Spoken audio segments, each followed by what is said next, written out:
Hey, everyone, welcome back to Lovoria Network.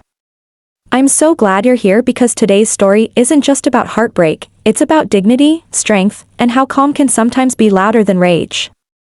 So grab a seat, because what started as a public humiliation turned into a moment no one saw coming. It all started on a chilly Friday evening at a crowded restaurant downtown. The place was buzzing with laughter, clinking glasses, and the smell of fresh pasta in the air. I had no idea that night would become one of the most unforgettable moments of my life. My girlfriend, or should I say, ex-girlfriend now, had been acting strangely for weeks. Distant, distracted, always on her phone, and oddly eager to go out somewhere fun. I thought maybe she wanted to rekindle things. I was wrong. We sat down, and before I could even take my first sip of water, she said with a smirk, "Hey, can we talk about something?" I nodded, thinking it was serious, maybe about us, maybe about her job. But then she waved at a group of her friends a few tables over. They all turned to look at me, whispering and grinning. My stomach tightened. Something was off. Then she said it, loud enough for everyone to hear. "I think we should break up." Laughter rippled from her friend's table.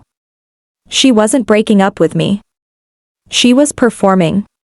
My hands froze on the table. She wasn't doing this because she wanted to end things, she wanted an audience. She wanted drama.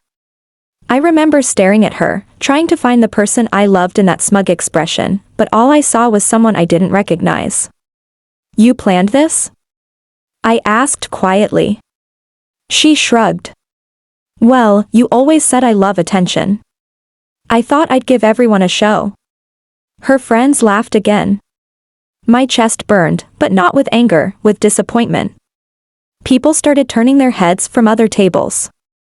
I could feel the weight of their eyes. That's when I decided I wasn't going to play her game. I wasn't going to give her what she wanted. I smiled. Not the kind of smile that hides pain, but the kind that says, "You just lost more than you think." I looked straight into her eyes and said, "Thank you. I was hoping you'd do this. Now I can finally move on with someone who respects love instead of performing it." The laughter stopped. Even her friends froze. One of them looked down, embarrassed. She blinked, caught off guard, as if her entire act had just been cancelled mid-scene.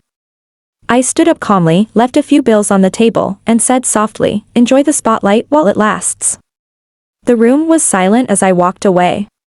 The sound of my chair scraping against the floor was the only thing echoing in that restaurant.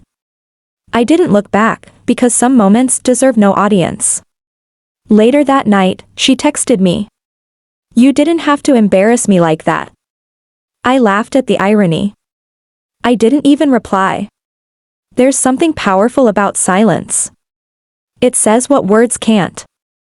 It ends the conversation without feeding the drama. Days passed, and the story spread among our mutual friends. But here's the twist, people weren't laughing at me. They were disappointed in her. Everyone who once cheered for her started realizing how shallow that moment had been. She staged a breakup for attention, but ended up exposing her own insecurity. It's strange how one moment can change the way you see everything. I used to think love was about effort, about fixing what's broken. But sometimes, it's about recognizing when someone's breaking you. I wasn't angry anymore. I was free. Free from the constant need to prove my worth to someone who thought of love as performance art. A week later, I walked past that same restaurant. Same lights, same music, same laughter. But I felt different. Stronger. I realized something that night. When someone tries to humiliate you publicly, your silence can become their loudest lesson. You don't have to shout to be heard. Sometimes, calmness carries the weight of 1,000 words. Months later, she tried to come back. "I made a mistake," she said.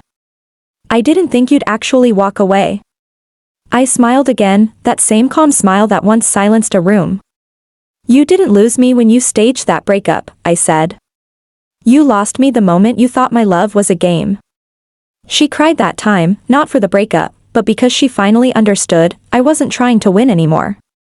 I was done playing. That night taught me something powerful: you don't need to fight for closure. Sometimes, walking away is the closure. So, to anyone who's ever been humiliated, mocked, or disrespected in front of others, remember this: people who need an audience to hurt you will never understand real love. Don't respond with anger. Respond with grace. Because grace, when calm, burns louder than rage ever could. Today, I don't hate her. I don't even think about her much. But I do think about that moment, the way laughter turned into silence, and how silence turned into peace. And that peace? That's something no one can ever take from you. So next time someone tries to make a fool out of you for attention, smile, stand tall, and let your calm be the punchline they never saw coming. Because sometimes, silence isn't weakness. It's power. And when you learn to use that power, no audience can ever hurt you again. And that, my friends, is why the loudest revenge you can ever have is quiet dignity. If you found this story moving, make sure to like, share, and subscribe to Lavoria Network, where real emotions meet real lessons. Because every story has a heartbeat, and sometimes, the calmest ones echo the loudest.